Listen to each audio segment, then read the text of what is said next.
ऐसा हो ही नहीं सकता कि वीकेंड आए और आपके घर में मज़ेदार सी चिकन की या बीफ मटन की कोई रेसिपी ना बने। तो आज की रेसिपी को मस्त सेव कीजिएगा और लाइक शेयर चैनल को सब्सक्राइब कीजिएगा। मज़े मज़े की आगे इससे रिलेटेड वीडियोस आने वाली हैं। सबसे पहले कढ़ाई के अंदर प्याज शामिल किया, एक बड़े साइज का प्याज काटा, साथ में 3 टेबलस्पून ऑयल के शामिल किए। फिर इसका कलर जैसे हल्का गोल्डन ब्राउन हुआ तो आपने इसके अंदर 2 अदद हरी मिर्चें काट के शामिल कर देनी है। फिर साथ में आपने 1 टेबलस्पून आपने इसके अंदर अदरक और लहसुन का पेस्ट शामिल कर दें। दोनों चीज़ों को इसके साथ 1 से 2 मिनट आप पका लीजिएगा। कुक कर लेते हैं, बस 1 से 2 मिनट इसको भून लेना है और इसके बाद आपने इसके अंदर चिकन शामिल कर देना। बोनस भी ले सकते हैं, हड्डी के साथ भी ले सकते हैं। तो मैंने इसके अंदर 1 किलो के हिसाब से जो है ये रेसिपी है तो 1 किलो शामिल किया है मैंने।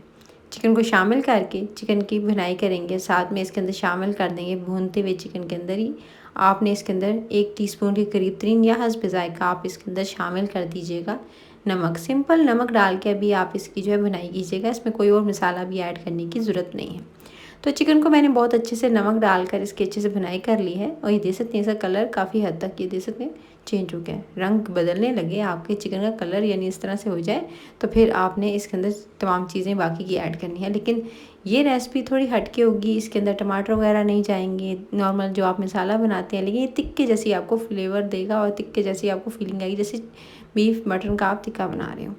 उसके बाद आपने इसके अंदर 2 टेबलस्पून आपने तंदूरी मसाला शामिल करना है जब आपका चिकन थोड़ा सा भुना जाए। और उसके बाद आपने 2 टेबलस्पून आपने इसके अंदर सोया सॉस के शामिल करने हैं।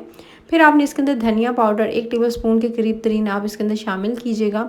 साथ में आपने कुटी हुई लाल मिर्च हस्बे ज़ायक़ा कह सकते हैं, मैंने इसके अंदर आधा टीस्पून शामिल की है।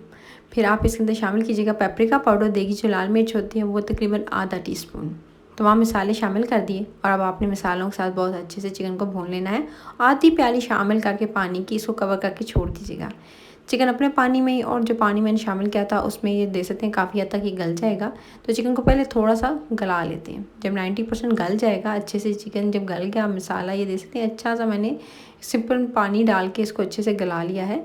चिकन को पहले गलने दीजिएगा, कवर करके छोड़ देंगे तो आपका चिकन जो है वो ऑटोमेटिकली गल जाएगा।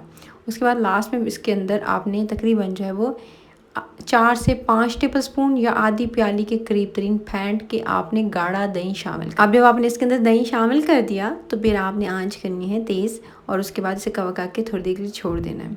साइडों पर जैसे ही तेल नज़र आने लगे ये देख सकते हैं और आपके अच्छा सा एक मसाला ग्रेवी सी रेडी हो जाए तो बस ऊपर से हरी मिर्चें और हरा धनिया डालकर मज़ेदार सी इस रेसिपी को सर्व कीजिएगा नान के साथ और पराठों के साथ। तो मज़ा दे देगी, मुंह में पानी आ जाएगा आपके। तो इस रेसिपी को आप ट्राई कर रहे हैं ना, इस कमेंट बॉक्स में ज़रूर बताइएगा और चैनल को सब्सक्राइब लाइक और शेयर ज़रूर कर लीजिएगा। और किचन की गर्मी से बचने के लिए झटपट से अभी से इस रेसिपी को रेडी कर लें। Take care.